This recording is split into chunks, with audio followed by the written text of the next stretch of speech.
What's doing, everybody? I'm Alec. Thank you for watching First Class Fatherhood. Today's guest on the podcast is the former Undisputed Heavyweight Champion of the world, James "Buster" Douglas. I had the honor of interviewing Buster Douglas on February 11th of this year, which was the 30th anniversary of him knocking out Iron Mike Tyson in Tokyo, Japan. Don't forget to smack that subscribe button down below, tap the like, and let's jump into it right now with James "Buster" Douglas on First Class Fatherhood.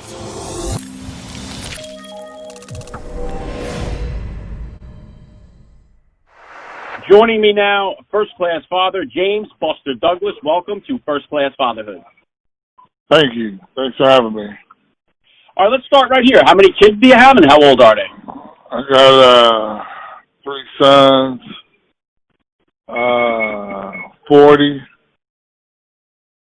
27, 24.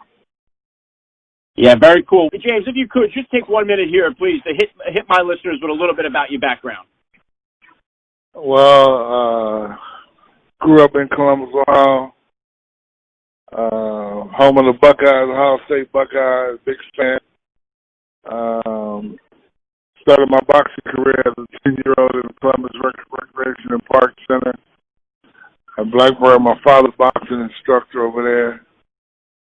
And graduated from high school in 78, was state champions in basketball in 77, 26-0. Played little league football, and little baseball, little league, and played basketball from elementary all up to high school. Went to college and played a little college ball, JUCO, a couple of years. Then I started boxing again as a professional in 81. So there you have it. Yeah, very cool. And James, it's an honor for me to be speaking with you today, which is the 30th anniversary of you knocking out Mike Tyson. I was only 9 years old myself when that happened, and as I gotten older and revisited the fight, one of the coolest things for me to see after the fight, you said, "Dad, this one is for you. I love you." And as sons, we're always kind of trying to seek that approval from our dad. So, what was your father's reaction to that fight? Where was he watching it that night? He was back in Columbus with my younger brother Bill. They were watching at his house in the living room. Yeah, he was critiquing the fight, of course.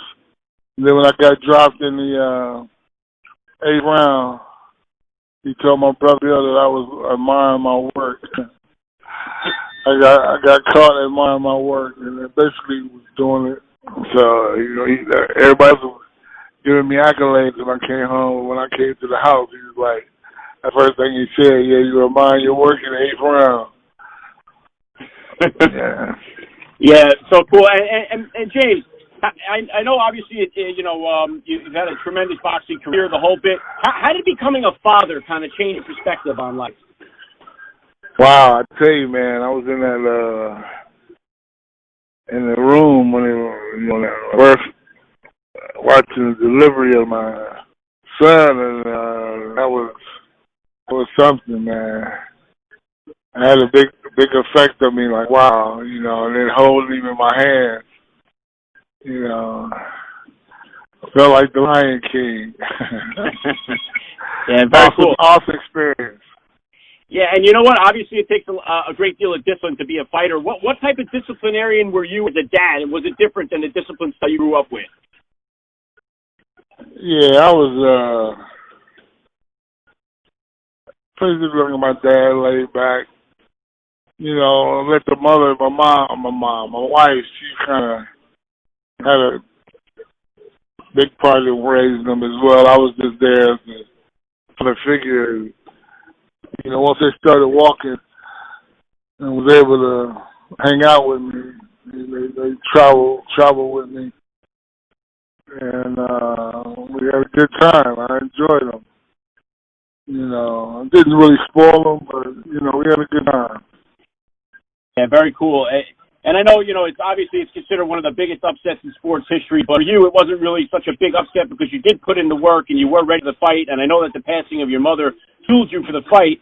I lost both of my parents in my early 20s before I ever became a dad myself.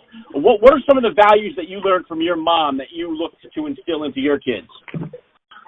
Well, it was just be respectful and put in the work and just be the best you can be. Respect people and just be the best and just reach for hard goals in life. Yeah, very cool. And what was the transition like for you being a grandparent now? What was that like to transfer into that grandfather role? Well, that's pretty cool. That's pretty cool. I like being around them and stuff. And just kind of, looking at the kids and thinking about me as being a child, looking at my grandfather. It's funny. It's a good time, I tell you, because I come over clowning, getting them riled up, so when I leave, they'll be on a sugar high. And James, what type of advice do you have for parents out there whose kids are looking to pursue a career in boxing? Well, just make sure they train properly and prepare for what's coming ahead. Prepare for the event and put in the work. It'll be a good time, really. Because the competitiveness is what really got me going. It was just being able to compete, and it wasn't nobody but you. I like the one-on-one aspect of it. It wasn't no timeouts and substitutions. It was just you and the other individual doing battle and forcing each other's wills on one another. The skill set. I enjoy that really. And that's what really brought me back to boxing there, because I left it at about 15. Then I got involved heavily in basketball and football and stuff. But that team aspect was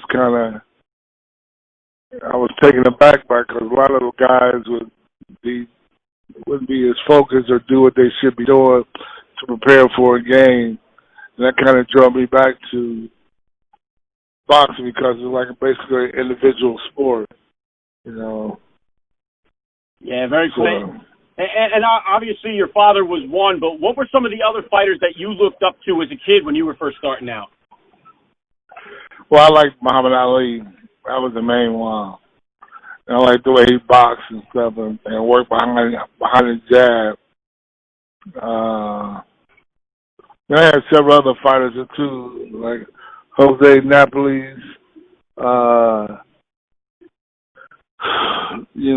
Sugar Ray Leonard. It's like the smaller guys. They were busy fighters, and they had a lot of activity, threw over 75, 100 punches around, Yeah, and obviously now we're at the 30-year mark since the night of the fight with you and Mike Tyson in Tokyo there. When was the last time you actually sat down and watched the fight against Tyson? And have you ever sat down and watched it with your kids? Oh, yeah. They were watching it, and they'll come in and see me watching it, sometimes sit down and ask me questions about it. But it's been a while, though, since I actually seen the fight, other than watching clips of it on TV or something. But, it was a great moment in my life. And I tell you, it was like opportunity that I took advantage of, and it worked out for me, and I'm really happy and blessed about that. Yeah, one of the greatest fights of all time, no doubt, James. And I know you've transitioned now into a different part here of your life. What kind of goals and plans? What are you working on right now? What can we expect to see from you in the future? Well, right now I'm really working with these kids in the rec centers. The same department that I came up in, and I'm excited about working with them. The thing that really took me aback was working with the girls, man. I mean, we got a lot of girls in here working out, and they really. And when I came through here, it was just men. Girls come in, but they would sit and watch. But now they come in, man. They all geared up, ready to go. And that's like, it took a while to get used to. So I've kind of gotten over that now, looking at him like just another competitor. But that was the biggest change. Yeah, and you know what, James? I talk a lot on my show here. I mean, we have like a fatherless crisis going on in our country where too many kids are growing up without a father figure in their life. Are you seeing a lot of the kids that are coming into the rec center? Are a lot of them don't have a father influence in their life, and do they find it? I would say it's 3-1. Ladies are bringing in their sons, and men, you know. But yeah, it's a lot of that, man. It's unfortunate, you know, because a lot of these boys need guidance, and a woman can only show them so much. You know, I've seen a lot of strong women come in here with their young men, you know, but, you know, they're tough on them, but then, you know, they're not like having a father figure there, you know. They do a great job of working with their boys, though, their sons. But it is a lack of that, and that's unfortunate. You know, I hate to see that because I grew up with a father. You know, and I know how wonderful that was, having him to look up to and talk about and get advice from. You know, so my heart pours out to those young men that grow up fatherless. But I try to make the best that we can with what we got. Yeah, very well said. Yeah, and I think it's awesome, though, what you're doing, too, and giving back and giving it. I think boxing, it still provides a definite outlet for these kids to have an opportunity to make something out of themselves, and to have somebody like you to look up to, I think, is awesome. And then you know what? And I've run into guys that were boxing with me as an amateur and were like, you know, single parents, and they looked at my father as a father figure, and they say that today, how much my dad helped them. And I didn't even know that was going on, and I was right there. You know what I mean? It was just, you know, I guess the support that my dad had and respect and love he had for the young men. You know, because it was a tough part of the east side of Columbus, tough area in the city. And today they say great things about my dad because of the men they have became, because of my father. You know, that's a warm feeling. It brings a warm feeling inside to hear that. You know, that my dad helped him out so much because he was involved in Parks and Rec for quite a few years. Yeah, I think it's awesome. Go ahead. No, I was just saying, I think that's awesome, James, and I think, you know, many will be saying the same about you, you know, of being able to say that you've been able to give your time and to be able to, you know, be a father figure to so many different kids yourself. And that's funny because I said, if nothing else, if the kids don't fight that well, they'll look good in the ring because I make sure we got nice equipment, you know, nice uniforms. At least before the bell rings, they'll look intimidating, coordinated.